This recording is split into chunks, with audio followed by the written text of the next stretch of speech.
అయోధ్య రామాలయ ప్రధాన పూజారి ఆచార్య సత్యేంద్ర దాస్ కన్నుమూశారు. ప్రస్తుతం ఆయన వయసు 85 ఏళ్లు.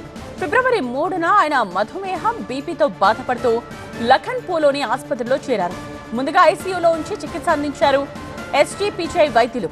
ఆ తర్వాత సత్యేంద్ర దాస్ ను న్యూరాలజీకి చెందిన హై డిపెండెన్సీ యూనిట్ కు మార్చారు.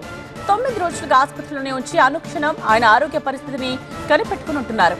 అయితే బ్రెయిన్ స్ట్రోక్ రావడంతో పరిస్థితి విషమించి చికిత్స పొందుతూ ఇవాళ తుది శ్వాస విడిచారు.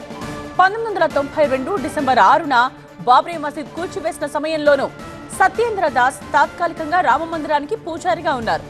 20 ఏళ్ల వయసులో నిర్వాణి అఖాడాలో చేరిన ఆయన ఆధ్యాత్మిక దీక్ష తీసుకున్నారు. అయోధ్య రామాలయ ప్రారంభోత్సవం, బాలరాముడి విగ్రహ ప్రాణ ప్రతిష్ఠ సమయంలో కూడా ముఖ్య పాత్ర పోషించారు. ప్రస్తుతం రామాలయ ప్రధాన పూజారిగా కొనసాగుతోన్న ఆయన అనారోగ్యంతో తుది శ్వాస విడిచారు.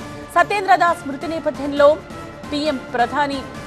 పీఎం అలాగే ప్రముఖులు సంతాపం తెలిపారు. ఇక ఆచార్య సత్యేంద్ర దాస్ అంత్యక్రియలు ఇవాళ జరగనున్నాయి.